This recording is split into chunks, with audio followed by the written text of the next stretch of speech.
તો ગાઈસ અત્યારે 10 વાગ્યા છે અને હું અત્યારે ભાખરી કરું છું ને આટલી ભાખરી બાકી છે. આના પછી મારે હજી થેપલા બાકી છે બનાવવાના. થેપલા બનાવીશ. ઢગલો વાસણ ઘસવાના પડ્યા છે, કિચન સાફ કરવાનું પડ્યું છે. આજે વિડીયો બનાવવામાં બહુ જ લેટ થઈ ગયું. પહેલા તો મેં બધાને છે ને જમાડી દીધા. તો ગાઈસ રાતના 11 વાગ્યા છે અને હું થેપલા કરવા બેઠી. અત્યારે મેં દૂધી કાપી, આખી દૂધી સડેલી. અત્યારે રાત્રે 11 વાગે હું શું લેવા જાઉં અને શું બનાવું? દૂધી તો સડેલી નીકળી, હવે થેપલા છે ને બનાવું. ગુડ ઇવનિંગ, રાધે રાધે, જય શ્રી કૃષ્ણ. તો ગાઈસ મારે ઇન્સ્ટાગ્રામમાં જે વિડીયો બનાવવાનો હતો એ ફાઇનલી અત્યારે મેં બનાવી દીધો છે. 1.5 કલાક થયો વિડીયો બનાવતા, પણ હજી વોઇસ ઓવર કરવાનો બાકી છે. એ તમને ઇન્સ્ટાગ્રામમાં જોવા મળશે. પણ પહેલાં તો હું એ લોકોને મોકલું, એ લોકો અપ્રુવલ કરશે, એ લોકો ડન કરશે, પછી હું ઇન્સ્ટાગ્રામમાં અપલોડ કરીશ. થાકી ગઈ યાર, કંટાળી જવાય યાર, આવી રીતે નાનું આવે ને. પણ પૈસા બી મળે છે એટલે શું કરીએ. તો કંઈ નહીં, અત્યારે હવે મને ભૂખ લાગી છે તો હું મસ્ત કોફી બનાવીને પીવું છું. અને કાલે બળિયા બાપા મંદિરે ઠંડુ ખાવા જવાનું છે તો એ પણ મસ્ત પનીરનું શાક બનાવી દઉં અને પરોઠા બનાવી દઉં. પનીરનું શાક એટલે કે મારા બંને છોકરાઓનું ફેવરેટ છે ને, એ લોકો પનીરનું શાક અને પરોઠા કાલે ઠંડુ ખાઈ લેશે. અને હું ને પ્રતિક ખાઈ લઈશું થેપલા અને દહીં. તો થેપલા બી બનાવવાના છે અને શાક પરોઠા બી બનાવવાના છે. દહીં તો બજારમાં પડ્યું છે, હજી લેવા જવાનું છે. મારા પૂજાના વાસણ પહેલાં આવા હતા અને હવે આવા થઈ ગયા છે. બસ આટલો જ વિડીયો બનાવવાનો હતો, પણ આજે ઘસવામાં જે મહેનત લાગી છે ને, મારા આંગળા દુખી ગયા. બોલો, ઠીક, હવે આ તો ચાલ્યું જાય. આપણને પૈસા મળે છે એટલે આપણે બનાવવું પડે. તો કંઈ નહીં, અત્યારે મારા આંગળા દુખે છે. ઘસીને થાકી ગઈ. ત્યારે માંડ આટલા ઉજરા થયા. તો ગાઈસ કપડાં ચેન્જ કરી નાખ્યા છે અને 7:30 થઈ ગયા છે. હજી બધી રસોઈ બાકી છે. અત્યારે તો હું પહેલાં પનીરનું શાક બનાવું. પનીરના શાક મેં ઓનિયન મસ્ત સાતળવા મૂકી દીધા, ટામેટા નાખીને પછી મસ્ત ગ્રેવી કરી દઈશ. તો ચાલો ફટાફટ, હજી તો થેપલા બનાવવાના છે. બહુ જ બધું કામ છે. અને આ ત્રણેય જણા જુઓ 2v3 રમસ, 2v2 કે 2v3 4v4 રમે છે ગેમ. બચ્ચા પાર્ટી. આજે સેટરડે છે, કાલે સન્ડેની રજા છે એટલે લોકોને શાંતિ છે. રમી લો. હાલો યાર, આજે તો આપણી રેવડી ટાઈટ છે ગાઈસ. પનીર બટર મસાલા બનાવવું છે તો પહેલા તો મેં આ કઢાઈમાં મસ્ત ડુંગળી ટામેટાની ગ્રેવી બનાવી દીધી. બટર ગરમ થાય એટલે સરસ મજાનું લસણની ચટણી નાખીશ. તો ગાઈસ અત્યારે 10 વાગ્યા છે અને હું અત્યારે ભાખરી કરું છું ને આટલી ભાખરી બાકી છે. આના પછી મારે હજી થેપલા બાકી છે બનાવવાના. થેપલા બનાવીશ. ઢગલો વાસણ ઘસવાના પડ્યા છે, કિચન સાફ કરવાનું પડ્યું છે. આજે વિડીયો બનાવવામાં બહુ જ લેટ થઈ ગયું. પહેલા તો મેં બધાને છે ને જમાડી દીધા શાંતિથી, પણ હવે હું અડધી રાત સુધી મારું કામ કર્યા કરીશ અને આ બધા સુઈ જશે. અને દક્ષુ જેનું જો અંદર મસ્તી કરે છે ને, તમે જોવો જા દક્ષ બતાય કેવી મસ્તી કરે છે, જોવો ખાલી. ઓકે, ચાલ જેની વોશરૂમ કરવા ગયા છે. બોલ જેની અહીંયા મસ્તી કરાઈએ. વાય બોલ આપની ભાઈ હોશિયારી ની મની જેનીસા આની ગર્લફ્રેન્ડ નથી કોઈ. મારે ને પપ્પાને જેની જોવા ગાઈસ જો કરી રહ્યો છે. તો ગાઈસ રાતના 11 વાગ્યા છે અને હું થેપલા કરવા બેઠી. અત્યારે મેં દૂધી કાપી, આખી દૂધી સડેલી. અત્યારે રાત્રે 11 વાગે હું શું લેવા જાઉં અને શું બનાવું? દૂધી તો સડેલી નીકળી, હવે થેપલા છે ને બનાવું. યાર ખરેખર મારી જોડે આવું જ થાય છે. બોલો, નથી મેથી, નથી બીજી દૂધી. હવે મારે થેપલા બનાવવા છે ના. અને પાછું બળિયા બાપાએ તો ઠંડુ જ ખાવાનું છે. કાલે સવારે 10:30 વાગે નીકળવાનું છે. એમ થાય કે ચલો ભાઈ સવારે વહેલા જઈને દૂધી લઈ આવીને થેપલા બનાવી દઈશ, પણ ઠંડુ ખાવાનું છે. કંઈક કરું હવે, મારી જેઠાણી ત્યાં કંઈક કોલ બોલ કરું હોય તો પૂછી જો. આવું થાય છે મારી જોડે. હજી તો ઢગલો વાસણ ઘસવાના છે, કિચન સાફ કરવાનું છે, થેપલાનો લોટ બાંધીને થેપલા કરવાના છે. અતિ છોકરાઓને સુવડાવે છે. હું તો બધું કમ્પ્લીટ કરીને જ સૂઈ જઈશ. અને હજી બધું પેકિંગ ને એવું બધું તો બાકી જ છે. પાથરવાનું ને ડિસ્પોઝેબલ ડીશો ને બધું લેવાનું બાકી છે. એ બધું સવારે, હવે બધું બેડમાં જ છે, બેડમાંથી ખાલી કાઢવાનું છે.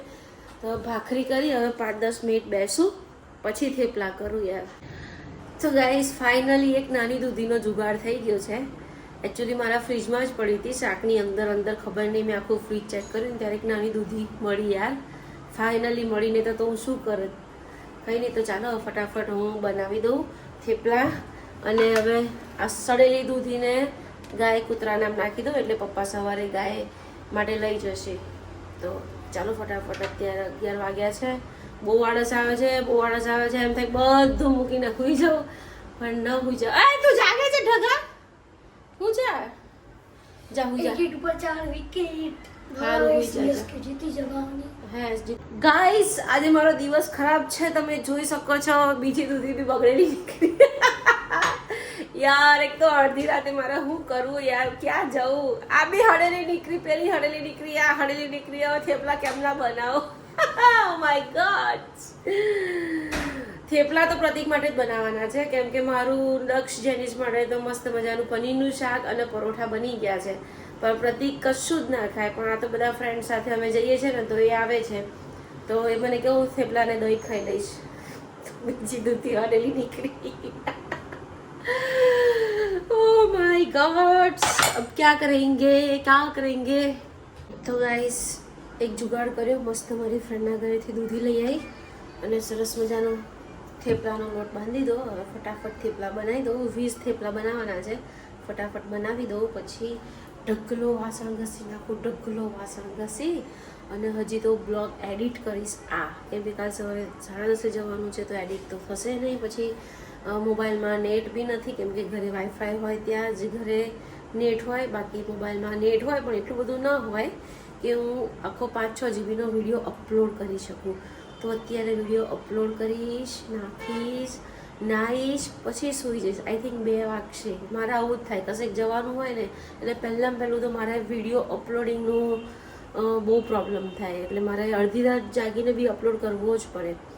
કેમ કે મેઇન તો છે ને કન્સિસ્ટન્સી. તમે ગમે તેવા વિડીયો બનાવો પણ જો તમે કન્સિસ્ટન્સી નહીં રાખો ને તો પછી તમે નહીં જ ચાલો યુટ્યુબમાં. એટલે કન્સિસ્ટન્સી રાખો. એક જ ટાઈમે વિડીયો મૂકવાનું રાખો.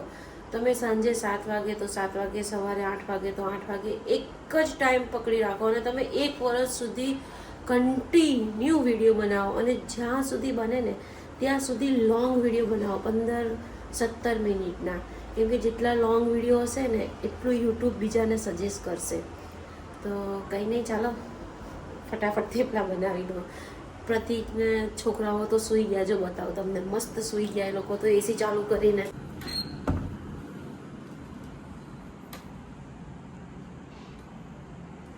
કિચન છે આમ ચપટીમાં સાફ કરી દો. જો ચપટી વાગી એટલે સાફ. તો ગાઈસ જો ચપટીમાં થઈ ગયું ને કિચન ચોખ્ખું એકદમ ટકાટક. આવું હોવું જોઈએ, એક ચપટીમાં થઈ જાય. આ સાહેબ આયા મસ્ત કાયમ ચૂર્ણ પીવા માટે. મને કેવું તારી જોડે બેસું છું, તું પરવારી જા. મસ્ત સૂઈ ગયા એ. બોલો ઓ સાહેબ, ઓ સાહેબ, ઓ સાહેબ, ઓ સર, ઉઠો. ચાલો સૂઈ જઈએ. ચાલો હે. તો ગાઈસ રાતે 12 વાગે બ્રશ કરું છું. બોલો રોજ કરીને સૂઈ જવાનું.